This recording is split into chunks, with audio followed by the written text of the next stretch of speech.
Oh no, have you seen this technique? You should never do that. Let me explain why. Now, the reason why I'm doing this myself is because I don't want to take someone else's clip and show it to you and call them out. That's not what this is about. This is about showing the right technique. They may not know, so I don't really want to go there, right? So the technique is what I'm focusing on. Okay, so it goes like this. So don't focus on the grow up. My nails grown up, but just pretend these are just regular. So the idea came about with this reasoning behind it, I'm sure. Painting the natural nail either with gel or nail polish and trying to get as close to that cuticle as you possibly can. And this is what we do. And I'm using black for demonstration so you can really see it. We try to get as close as we can to that cuticle without touching it, of course, is the concept. When you go around the side, sometimes it can be really tough.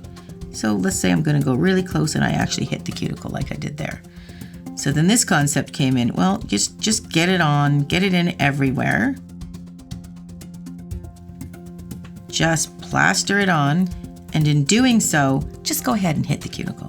Don't even worry about it. Just get as tight as you can and let it settle in there and just paint all the way around it. That is the concept of this. There's only one really huge problem. If you're using gel and you're doing this and you go to nuke it, you have to peel all that off of your skin. We don't want to do that. And the reason being is because over time, you can develop allergies with this kind of thing. So this is a really bad technique. I get the idea behind it, and it is an idea. So it's not a good one, and for several reasons. So the concept behind this, I kind of get. So let's say we just want to remove all the product that we put around the cuticle. Let's say we just want to try to get that off. So you apply it all on, and then you remove it and make it nice and clean. You know, would that work? Okay, well, let's try it. Now with certain colors, it might work.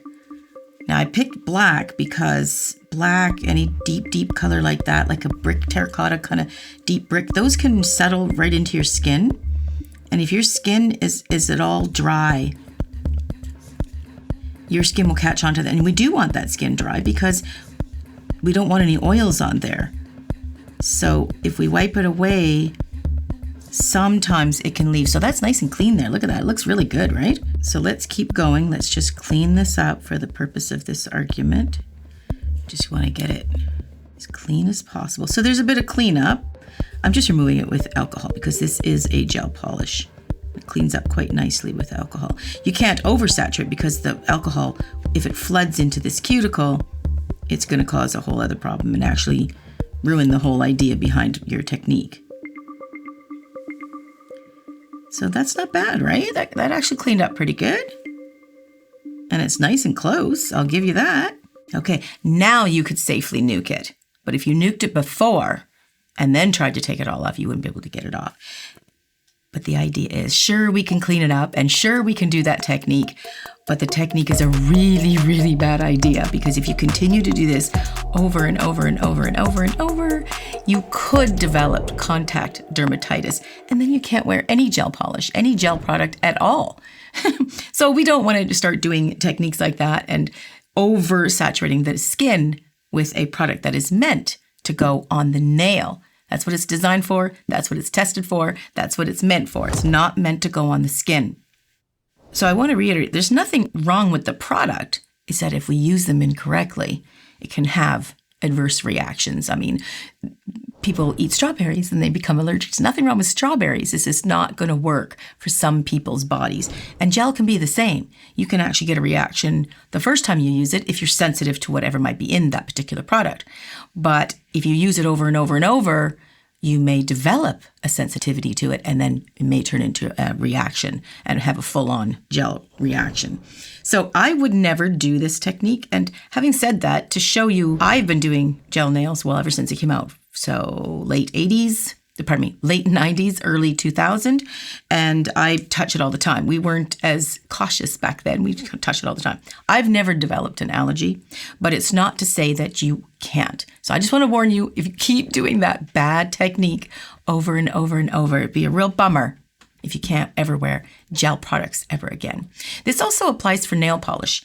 You can do the same technique with nail polish as well. The idea is applying it all on and then letting it dry and then peeling it all off. Yeah, you could do that. But once again, you could develop a sensitivity to nail polish as well. Nail polish has been around for a long time, and it's very well tested. So it's very, very safe. But, you know, you still might develop an allergy to it. So I'm really trying to clean this cuticle up, and I'm spending a bit of time doing that.